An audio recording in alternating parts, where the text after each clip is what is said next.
All right, ladies and gentlemen, and ladies, I guess no gentleman on here other than moi. Girl power. It is the 18th day of March, and we have two classes today, back to back. Each of them are about an hour. And the first one is Miss Pam Malta, who is a transaction coordinator, transaction manager. She's got about 30 years of experience in the real estate industry. And so she's going to spend the next hour talking to you specifically about what happens when after you put a contract in. There's all kinds of magic that happens after an accepted contract. Um, and what I'll tell you is you really need to understand how that sausage is made. That's a secret that you're going to make money on, because that's the difference in getting it to the closing table and not getting to the closing table. Pam, I'm passing it over to you, and waiting, and excited to hear what you have to say this morning. Wunderbar. Okay. Thanks. Good morning, everybody. Sorry for the tardiness. I need to share my screen. So let me do that with you really quick. Everybody see that? Can everybody see that? Okay, Yep. good. Sorry. I don't do the fancy slideshow. I mean, you obviously know it's a slideshow. So, but if you'd like, I'll make it full screen if you can't read it. Okay, so contract to close. Excuse me. Let's see. So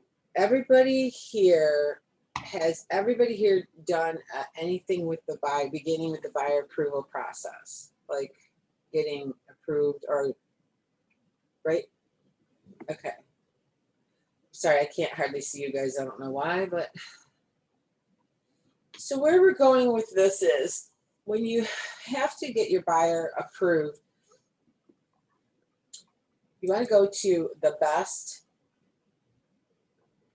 source for your buyer. And difference between pre-approval and pre-qualification really matters. Does anybody know what the difference between those two is?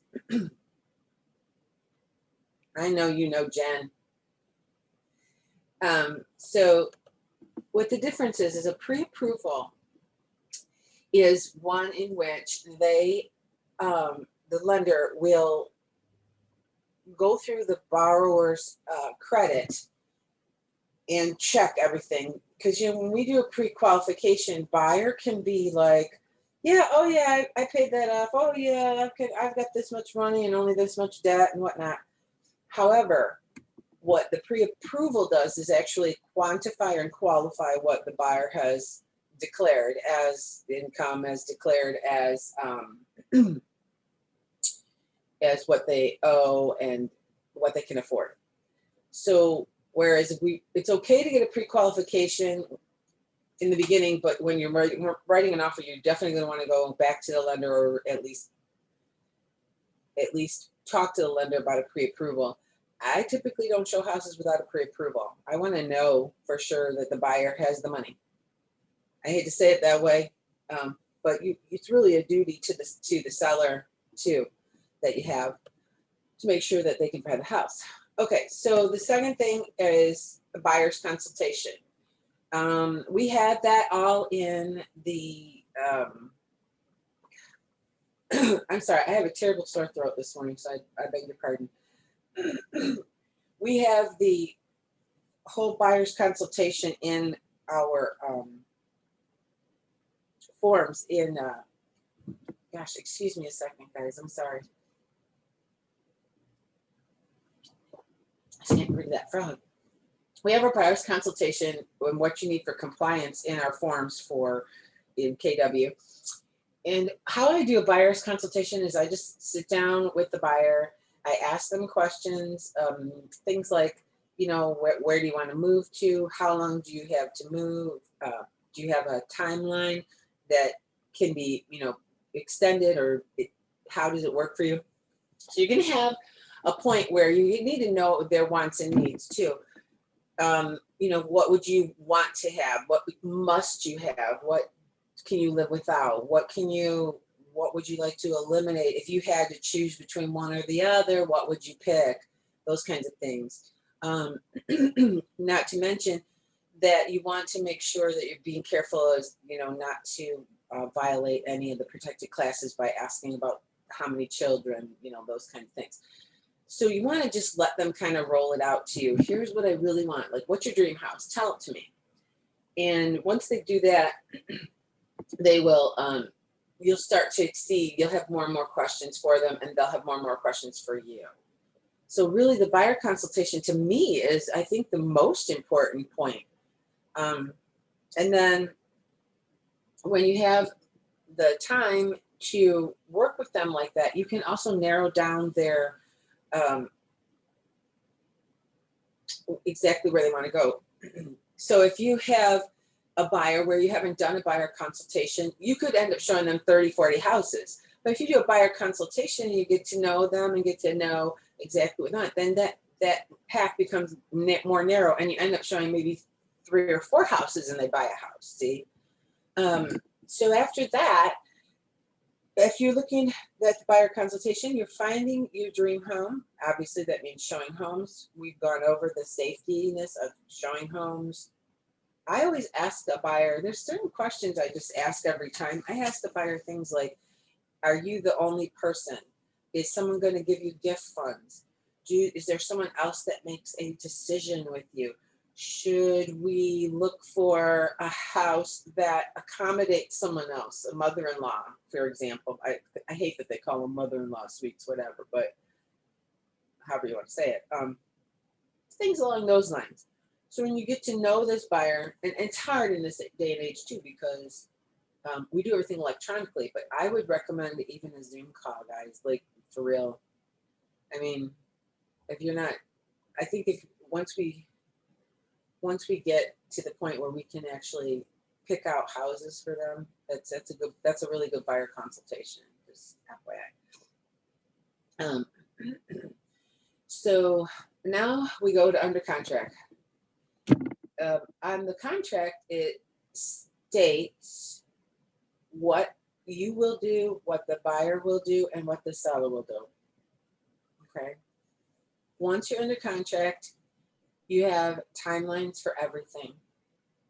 So you have a timeline. The very first timeline under contract would be your earnest money. The earnest money has to be given by whatever days you agree to. The next contingency would be your your loan application. That I did want to talk to you guys about that this morning too, because what I find is that loan officers or lenders will try to postpone or save the buyer money by not ordering an appraisal until after the inspections. Wow, I think that throat was going to be such a problem. And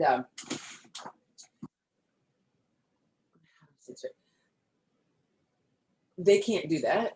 I don't know how else to say it. I'm not really prim and proper girl over here. But the contract says that the buyer will apply for a mortgage and order an appraisal and with due diligence. And when the lender holds an appraisal until after home inspections, they are putting the buyer in a status of breach of contract and a potential termination. So if you come across a lender who's like, hey, yeah, I didn't order that appraisal because, we're waiting to see the results of the inspections. Are those done? Yeah, they can't do that. So there's another thing too I wanted to tell you. I know this is apparent, but we've ran into a couple of problems in the last couple of weeks. That's one of them. The other one is, I don't care who you are in the whole scheme of the contract. No one can change, alter, add to a contract without amending it. Nobody. Not for any reason. Ever. the terms of that contract are finite. I mean this with very, very all seriousness that I can get out to you guys. A quick example is had a title company. I sent him the home warranty invoice because it was the home warranty was buyer's choice on the which I would never recommend, by the way, on the contract. And the other agent, the listing agent, was also sent the home warranty confirmation by me and came to closing and sent her own home warranty, which the buyers did not choose, and into the title company, who she was obviously familiar with and had affiliations with, and they used that home warranty. That is a change in the contract. Our buyers did not, that was not our buyer's choice. So she was actually broke the law. Number one, the title company broke the law by, accepting it. And the listing agent actually, that's against everything I know, legal, moral, ethical. So you cannot change a contract in any way, shape, or form. Keep that in mind as you're going along when people are like, oh yeah, just let me write that in here. And hey, we'll just, And I was pretty surprised that this was an experienced agent who slid that one in on us. And the title company actually defended her. So guys, just remember that. You can never change a contract, period. All right, so anyways, we're going back. The next contingency into this after the loan contingency, which would be application of loan, then you're going to go to your home inspections, and those are usually 20 days out from the date of the accepted contract, or I call it the effective date, and you will have negotiated that. They could change, but the printed contract says 20 days from the effective date or 10 days prior to closing, whichever is soonest. And you will get all of your inspections negotiated, and then that would be the completion. So when we go out and have that inspection, we do the inspection responses, we submit them to the listing agent. They have 10 days to respond and or negotiate that all out with you. It is a 20 days total, not 10 plus 10 plus 10. It is 20 days.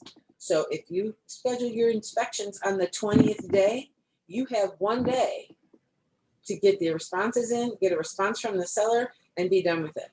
It's 20 days total. There's a misconception out there. The only time it extends is when you are negotiating for who's going to pay for what.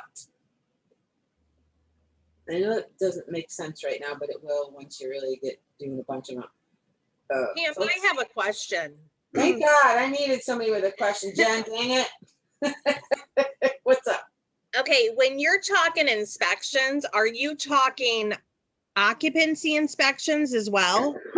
Excuse me. No, I'm specifically stating about Okay. whole house. Okay. Yeah, occupancy inspections are a funny thing. They're really kind of a gray area in the contract. They don't really specify, here you must have it done.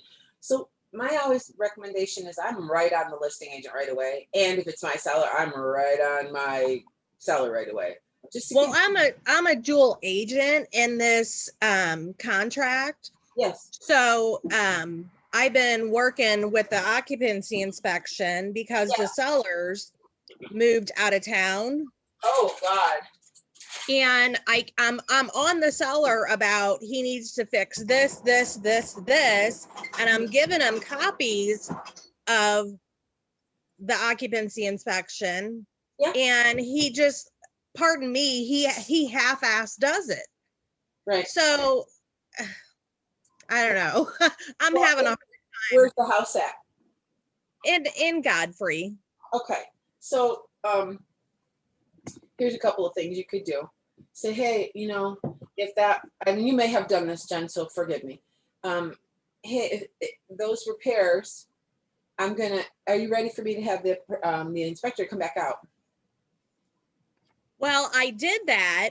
And he said, yeah, I spent all weekend repairing everything. So I had the inspector come back out, and we got in there, and realized that he didn't even do half of what he was supposed to do. So where's the disconnect, do you think? Where's the disconnect with the seller? What do you think is his disconnect for, is he what he's supposed to be doing? Well, I think the seller, he understands and knows what he's supposed to do, but I think he's done with this property. He's already moved out of the home. He's already moved out of town, and he thinks that the occupancy inspector is just going to come in and say, okay, well, whatever, I'll pass it. Yeah, that's not going to ever happen. I know. And Yeah. I just don't think he cares, but yet he's on me about, closing as soon as possible. And Hey, I keep Jen, I'm going to jump in here. Okay. If you have a purchase contract in front of you, pull it up. Number 13. 13. Yep. Thank you. It is on page 5.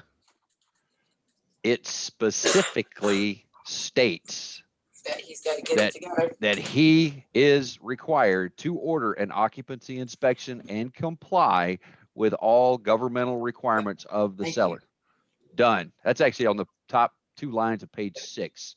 Thank you. I could not think of the page. Yeah, it's right there on bottom of page 5, top of page 6.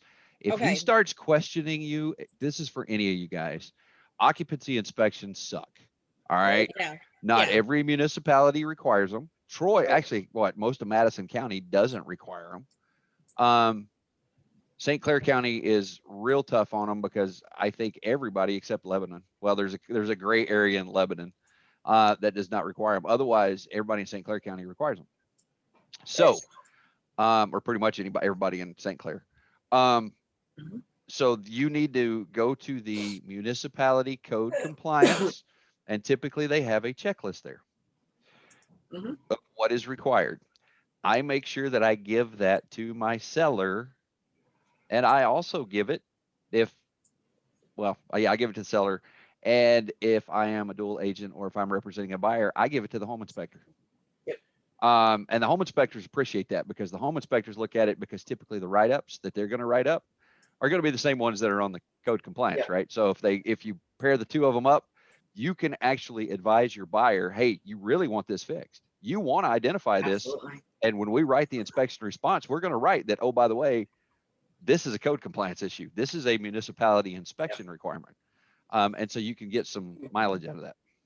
Well, I before the inspection even occurred, I went in and told him, I pointed out things that he needed to fix.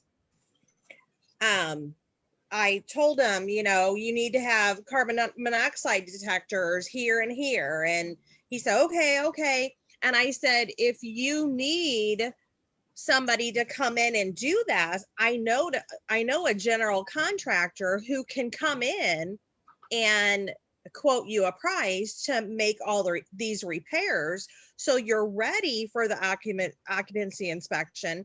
And he said, no, I know how to do general contracting jobs. I'll save money and do it myself. I said, okay.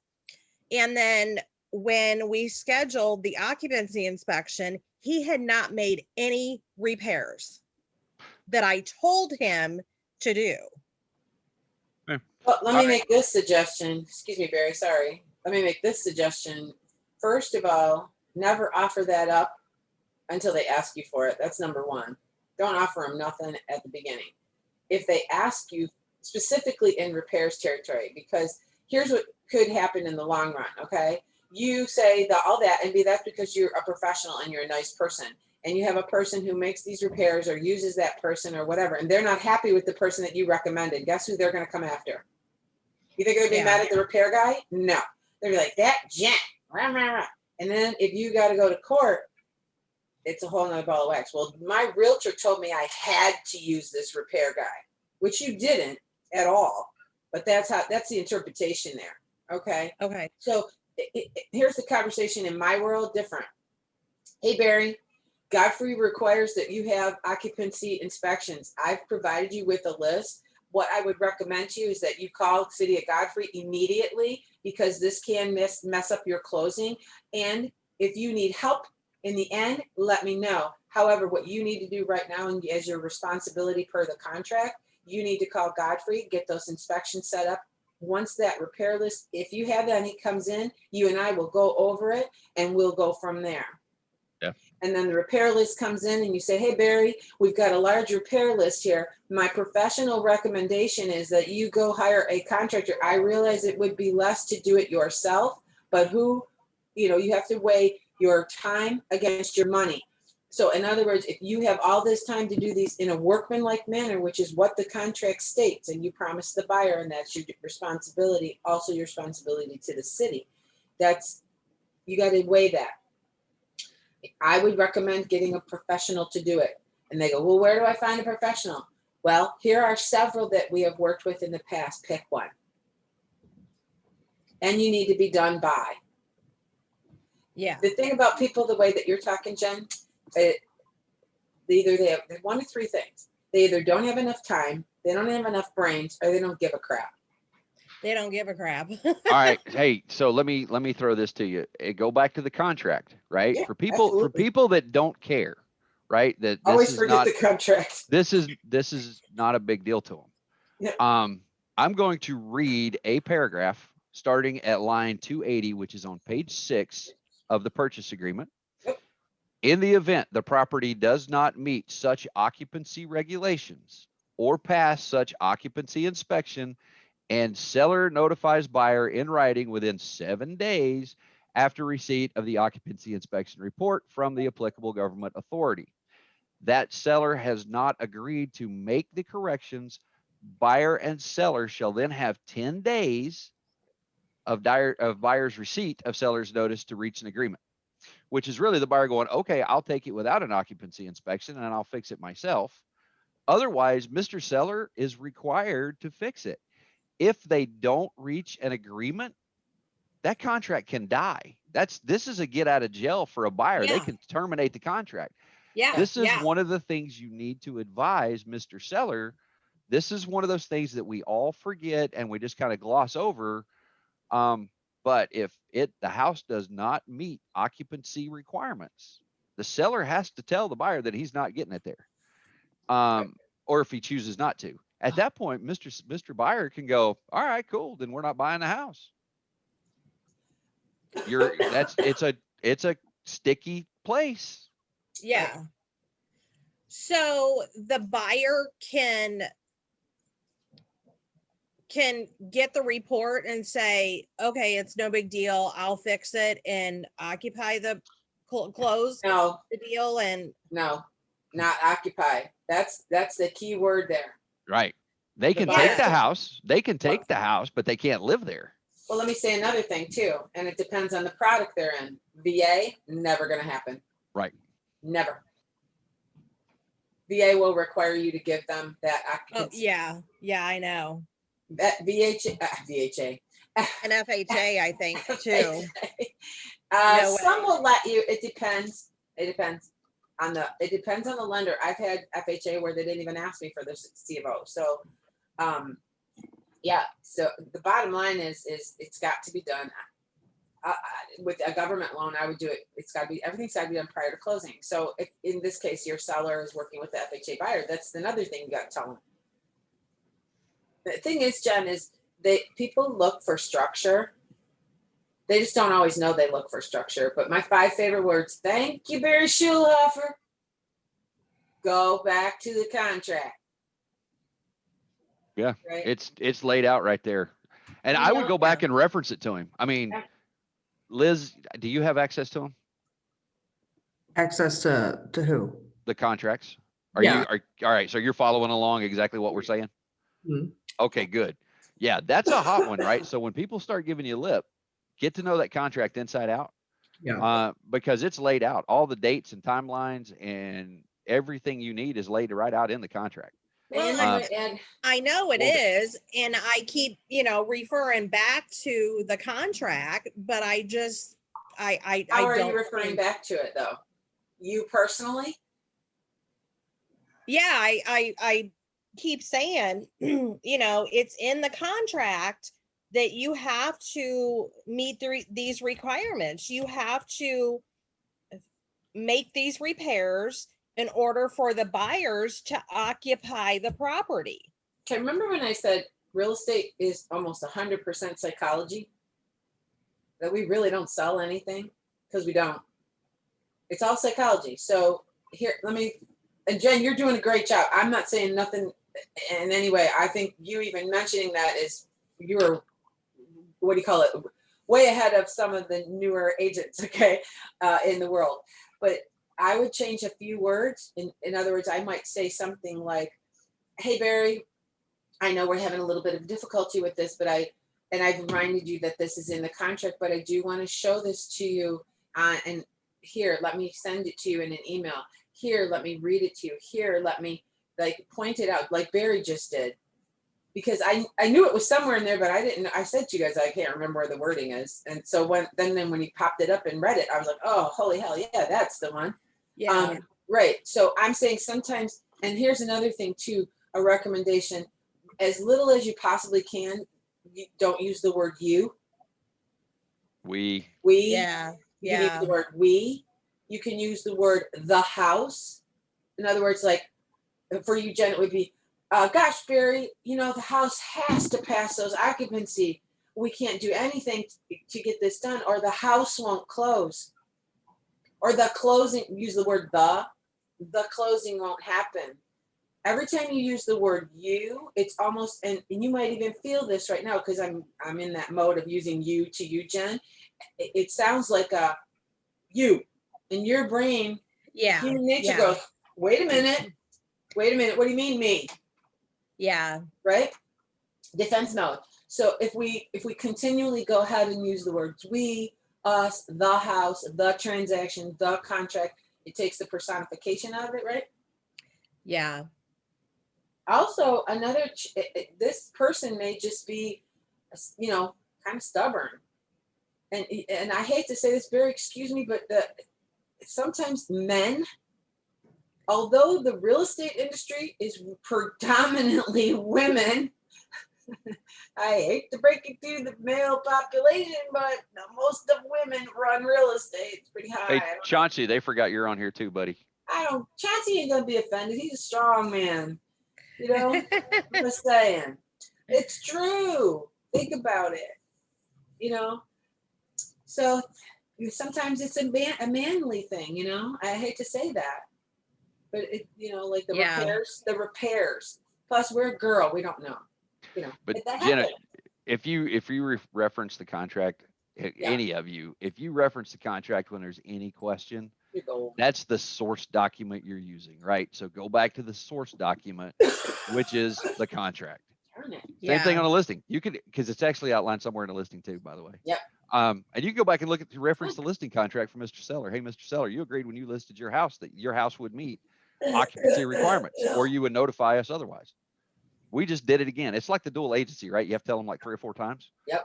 The contracts told them the contracts told them 3 or 4 times. Yep. You're required to do the following things. Yep. That's why we tell you memorize that contract inside out. So you can point it out, because obviously people like to argue too. All right, Pam. Sorry. No, thank you. Thank you for that. And also thank you for letting me get a halls in my throat. Good Lord. Anyways, where were we before we had that marvelous conversation? Okay, so we are at inspections. Jen asked a question about occupancy. So we're there. Next contingency is going to be your appraisal, title, and survey. On the title, I would always recommend to you guys to read it. And I mean really read it. The title companies are not responsible for letting you know if there's a missing or a lien or any kind of encumbrance on the property. It's actually your responsibility to read it, both sides, buyer or seller. So when I get it, what I do is I read the whole thing, and I highlight anything that's, you know, a problem. And I then call the title company. I'll say, hey, what's this? What do we have? What do I need to do? Most common thing is you will have I have actually a common name. So every time I buy anything, Tucker for some reason is common, and I've got to go fill out an affidavit of identity. It's to say that I didn't live at these 27 addresses in 47 states or whatever. So I don't know how many of you know about title work, but there's also, I watch particularly for the amount of mortgages and releases that the seller has when I'm on the buyer side. So when I see a divorce decree on the seller side, or they want divorce papers, or say there's, I don't know, 5 releases of mortgage, that might be a problem. So immediately I will call the title company and say, hey, we got to work on these releases before, we come right up to the closing, because I can tell you that if there's a release that is old or a company has gone out of business, it will take you months to get that. So just be very aware of your title commitments and read them. And I can tell you that you have to send them to your client as well. They have to be given to your client 10 days prior to closing. And you need to be able to prove that, guys, by the way. And particularly pay attention to easements too. Sometimes your gas easements can mean actual petroleum. I think in the last class I told the story about my client having literally a gas line in the middle of her driveway that she didn't bother to read the title commitment. I pointed it out to her and showed her what it was. And she was like, oh, that's fine. We'll just build that garage elsewhere. Well, 2 years later, she forgot that. And she had ended up having to move her entire garage. So it's pretty ugly. So just make sure you're reading it, and anything you have a question on, be sure and call the title company ahead of time. Get it handled. Let's see. Survey, we don't really do here, but it's kind of the same thing. The title company is considered the survey. You can have a survey, pretty pricey. I'm from a state that they survey every property. The appraisal. Okay, let's talk about that. So the appraisal comes back short. What do we do? Anybody know? Nope. Okay. So if the appraisal, I know Chauncey knows. The appraisal comes back short, and the responsibility of it, I don't want to say this, a lot of times buyer's agents will help out with it's hard to say this right. Yeah, you're caught in a conundrum. So you have this, I want to finish this deal, so I'm going to help get these comps to get to my sale price, right? But you're the buyer's agent. Why would you want your buyer to pay more? Right? So it's a sticky wicket. If you go back to the contract though, and it says, if you go to paragraph 10, I'm going to do what Barry did, and you follow the contract, this will give you guidance. I typically just alert the listing agent, hey, we're short. You have to give them the appraisal. The seller has a right to get their own, and then they have the right to dispute it. I think it's 5 days. And you want to go ahead and work with that listing agent, particularly when you know the house is worth it and your buyer isn't overpaying. In this market, we've got a little bit of a really big sticky wicket because people are paying above that listing price. So we got to be careful with appraisals. Just keep an eye on it. And I would, anytime your appraisal comes short, I would, again, like Barry said, refer back to the contract, but at the same time, I would still do my comparables and submit them anyway to underwriting. So, but get on the listing agent, because in this market, they don't have to keep your buyer. Does that make sense, you guys, what I'm saying? Like, they got the next buyer in line. Just, hey, your appraisal didn't make it. See you later. I got the next guy. Hey guys, I want to throw a term out, and I want you to write this down, because you're going to use this in the future, and I don't want it to be a surprise. If you are ever dealing with a VA mortgage, there is a term called Tidewater. Tidewater. And if an appraiser calls you and says, we are invoking Tidewater, you need to know what's happening. And Pam's going to talk to you about that. I've had like 3 in my lifetime. All right. I've had several. So here, I'll explain then. You I said, go ahead. All I was going to was that, remember that VA and FHA and appraisal stays with the property whether it closes or not for 6 months to a year. That's all I got. Tidewater is a mystery to me still. I go play case by case. All right. So Tidewater is actually a benefit. So what happens is if the appraiser declares Tidewater, they will notify you, the buyer's agent, or they'll notify the lender too. And so what happens when you get the Tidewater notification, you now have 24 hours to come up with a series of comps that will justify the price of that house. And that's a freebie, right? So what happens is if you get those back to the appraiser within 24 hours, the appraiser can then go, okay, great. I didn't look at that. Sorry, here it appraises. Otherwise, you're going to have it reappraised, right? Which is another fee. If you're fighting this battle and it's already, the appraisal's official and final. Yeah. And it's, it runs into cash. So one of the VA benefits is you have 24 hours if they declare Tidewater to you and the listing agent. And if you're the listing agent, you better be on this because you have to justify why you listed it the price you listed it. And you got 24 hours to notify, and I'm serious, we're digging. I had this in Aviston, Illinois. If you guys know where Aviston is, it's a small town. The listing agent, love her to death. Her name is Ann Schrader. Yeah. Ann and I basically stayed awake for 24 hours trying to find the comps to justify this house. We were like $5,000 off. You guys worked your tails off. We did. And here's the bad part. We didn't get it because the appraiser actually has the final call. We sent everything to the appraiser and the appraiser can still go, yeah, no. But the appraiser will give you the opportunity to do it because it's, well, actually the VA gives you the opportunity to do it. Jamila Sills, and you guys remember Jamila. Jamila's used to be part of the Untouchables. Jamila had one with one of our former agents as well that we were able to justify the price. The VA appraiser said, okay, you know what? They were only like $1,000 off. So we did a couple of quick comps and we spent some time working on it. And she was able to get hers justified. Mine was not, but just know that Tidewater is a big deal when you're dealing with VA loans. And you're going to hear that term again. I promise somewhere in your career, you're going to hear Tidewater. Oh, I think we're going to hear it an awful lot in this market, don't you, Barry? Absolutely. Yeah. Just be ready for it.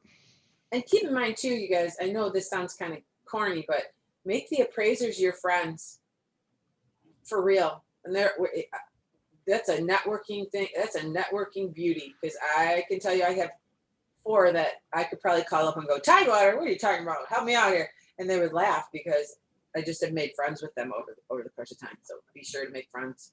I've got a call. Matter of fact, I'm going to jump off because I've got to call an appraiser right now because she left a message for me yesterday that said, I need you to provide me information on a house you sold last year so that I can use it for a comp for another house that's being purchased. Yeah.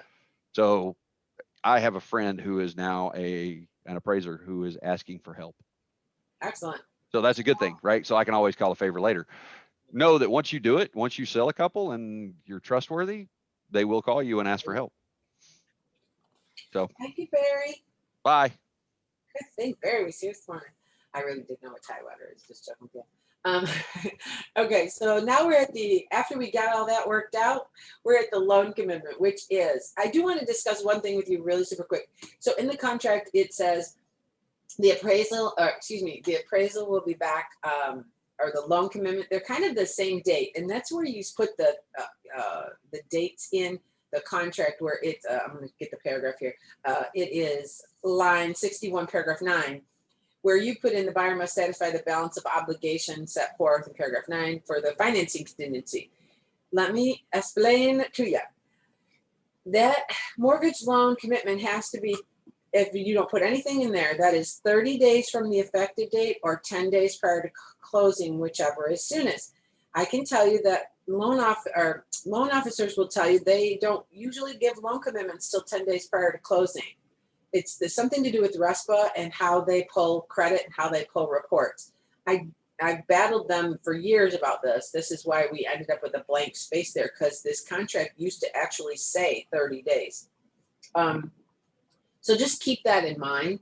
The thing about this is also that people mistake the paragraph, let me find it here really quick, paragraph 10 appraisal with that paragraph 9.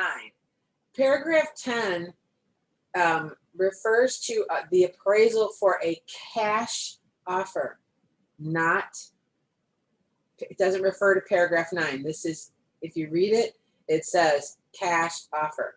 So that then changes in that appraisal that they can have it within 20 days of the effective date. And that there's no and if or on there. It's 20 days if it's a cash sale. So those are two different contingencies. So when you hear someone talking about the appraisal contingency, there's many, many agents out there who confuse paragraph 9, the 30 days or 10 days prior to closing, with paragraph 10 on a cash sale, 20 days from effective date. So just be aware of that. Let's see. Okay, so loan commitment, that's what we're just talking about right now. The loan commitment deadline. I would just stick with the 10 days and keep that not blank. We don't ever leave blanks in a contract, but I would put a dash through there to make sure that give the lender enough time, specifically in this market today because of the fact that they're running a little behind. Okay, so now you passed your loan commitment. Everything's looking hunky-dory. You got your closing set up. You're going to do your final walkthrough. So what are we looking for in a final walkthrough? Does anybody know? Nobody? Anybody? Anybody? Okay. Well, anything that they might have taken that they weren't supposed to, that they made a mess of the house, stuff like that. Rock on, Jen. Thank you. So what we want to look at is any those things as well. Jen started off on a good list. We also want to make sure that anything that they repaired is repaired properly. Anything on the city inspection list is repaired properly. Nothing is added. Or like I had one house to have the whole garage was literally filled to the brim. And they just closed the garage and locked it. Like we wouldn't notice that all that junk was in there for closing. I was like, you know, like packed. So I went to closing, and on our closing final walkthrough statement, I said seller to have all of his things removed because it was just junk. You know, he's just a junk collector. So you want to look for that. You want to make sure that everything's in working order. In other words, the electricity, the water, because I've had them turn off the water too, or you should have that done prior to getting to the final walkthrough, but some of us do our walkthroughs earlier. You're allowed to do them up to 4 days prior to closing per the contract. That's when repairs and everything has to be done. So you got 4 days and then you got closing date. So you can do your walkthrough anytime in between there. I personally like to do mine either the day or evening before or the morning of or right before for purpose, depending on the transaction. It would depend on how the seller behaved and how the listing agent behaved to figure out what would be my best course of action there. If they were kind of sketchy, like this guy with the garage, I knew there was going to be a problem because he just wasn't doing anything. I'm like, oh my God, it's going to be bad. So, okay, let's see. I can't, am I moving on? Oh yeah, there's me. Oh, there we go. Hello. Okay, for the seller, I don't know why we split these, but it's very similar.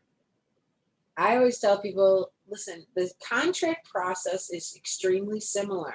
If you keep going back to the contract itself, it's no different other than you're going to do a listing presentation to the seller, which you would have a presentation already set up. You're going to do your comps. You're going to do your marketing plan. You will present yourself as the marketing or the area professional. You will outline your occupancy stuff. You will outline what value you bring to the table. So that is the big, humongous difference. The other big, humongous difference would be obviously the representation. Okay. So if you are representing the buyer, and I caution everybody when you're representing parties, please don't be the crusader that your ride or die attitude, because really in the end, what you're trying to do is get the buyer the house, get the seller the sale, right? If you go crazy far off right or far off left, oftentimes you will blow a deal just by virtue of being crusading. So just be aware of your presentation to the what you bring to the table as I want to say attitude, but it's not really attitude. I just have agents that are like, no, my buyer will not accept, and I'm like, oh my goodness, come on, you know. For example, with that garage that was full, yeah, my buyer was really PO'd, like he was furious, and I was like, dude, listen, it's going to take him 24 hours. That's it. I'll make sure he does it. Can you just take it easy, buddy? And he said, yeah, okay, 24 hours is good.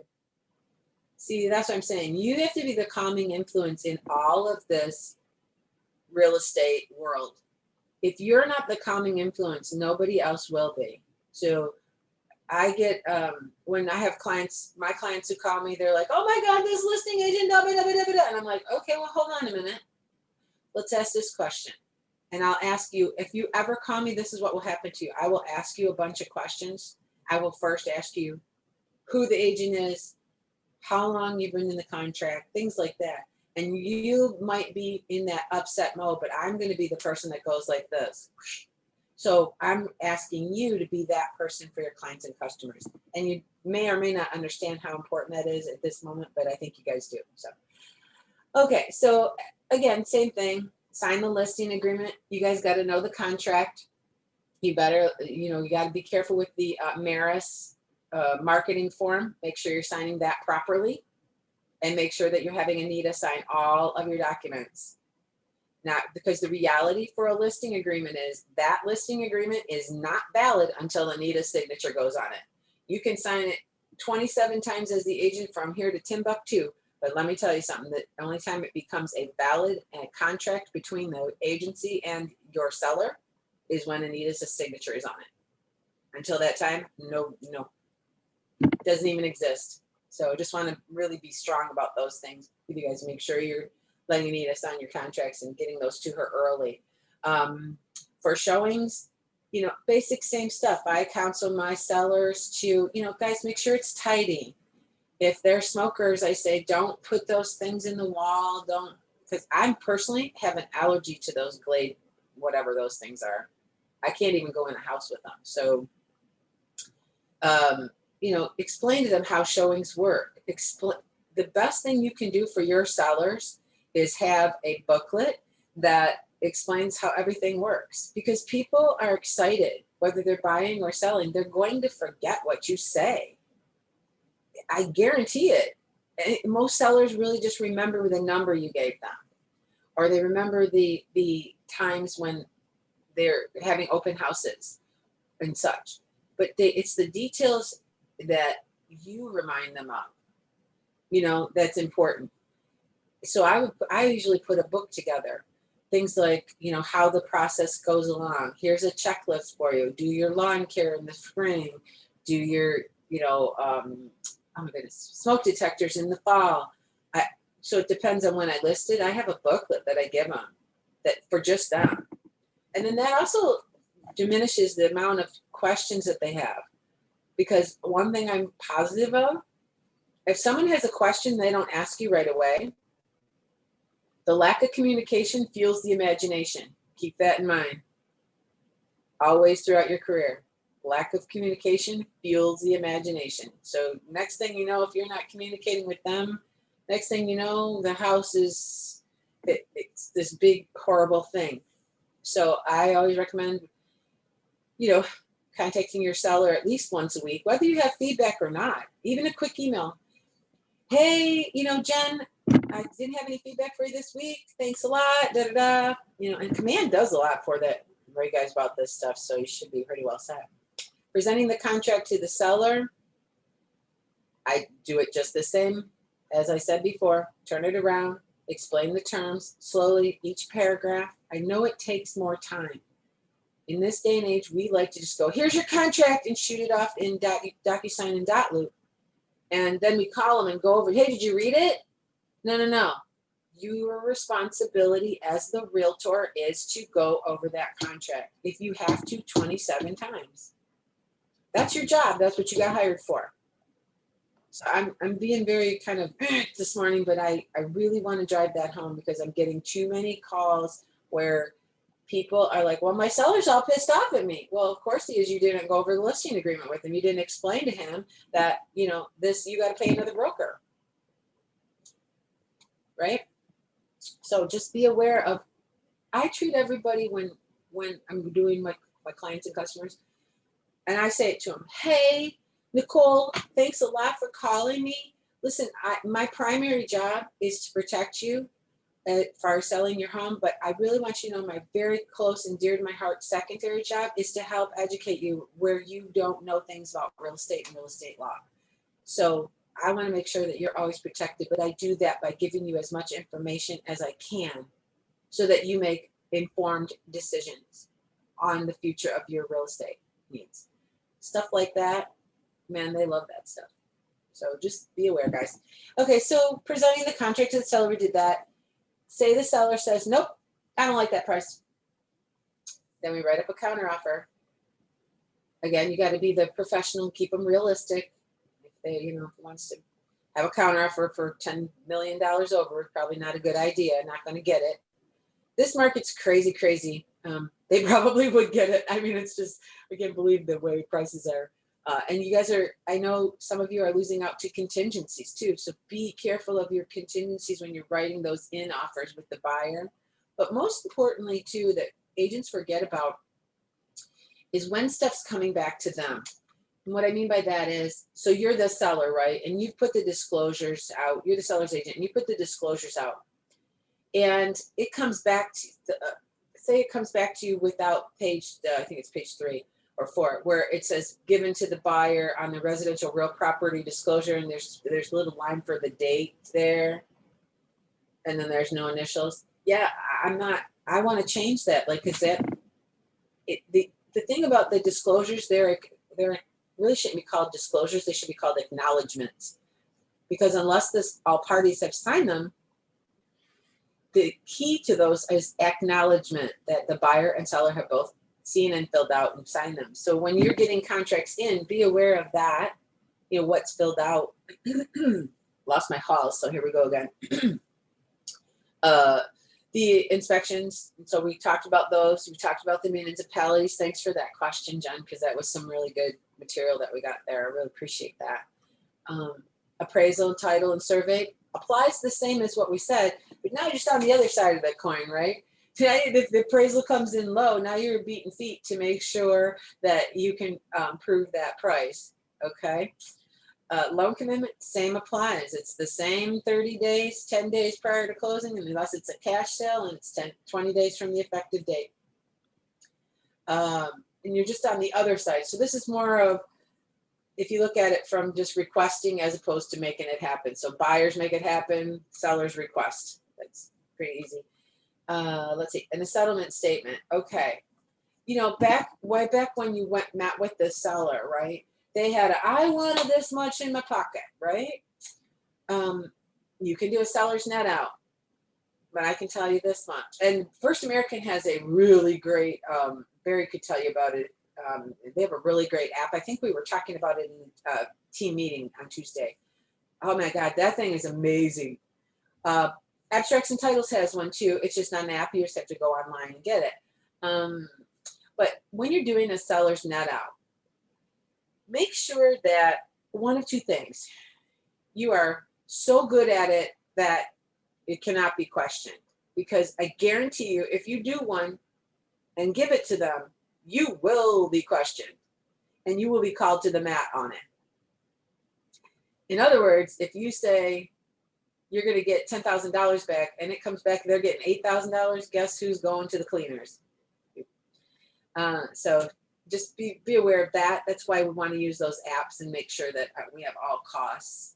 I oftentimes had my seller fill out what they owed out on the side, and then I would do the prices. I know that makes no sense to you guys electronically, but I'm an old lady. I used to use a pen and paper. I know. Who's heard of a pen and paper?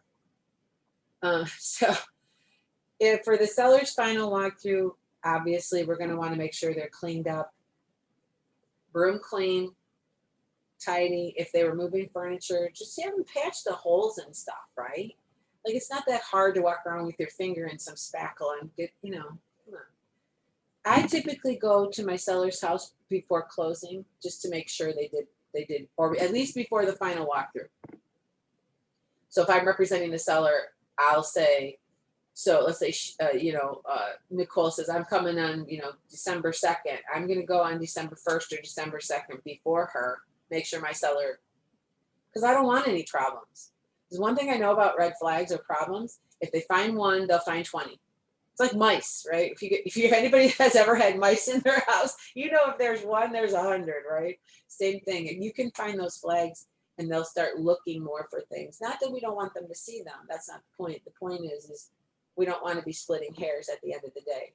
So, and then closing is pretty much the same. We're going to go through the settlement statement. I wish we're going to have a separate class on that. And that's going to be Lisa Jo Engelke coming up for that. And I can't wait for you guys to see settlement statements because those are super important. Everything up until the time of the settlement statement can be negotiated, can be talked about, can be changed. But the minute you sign that settlement statement, that's the day that you accept the property or the seller gets rid of the property. And then after that, it's ugliness to get anything changed. So I don't see her popping in. You guys, I hardly left any time for questions, but I think we had some really cool conversation. So I really thank you guys for even sitting here and bearing with me with my terrible throat this morning. So I much appreciate all of you. Thank you. I'm done unless you guys have questions. Excuse me. Jen usually has a question. Come on, Jen. Lay it on me. Chauncey's got one. Oh, No, I was saying thanks. I'll see y'all later. thanks, All Chauncey. right. See you, Chauncey. I think I asked my big question in the middle of your presentation. I love it. Yeah, is Lisa Jo popping in, or do you know, Barry? I haven't seen her. That's weird because I know she knows to be here. That'll suck. She's usually pretty prompt. In fact, let me. Hey, why don't you guys take a 5-minute break? Yeah, let's Go do that. get a refill or whatever you need, and we'll be back here in about 5 minutes, and we'll see what's going on and get our title company person on. If not, then Pam's going to do it.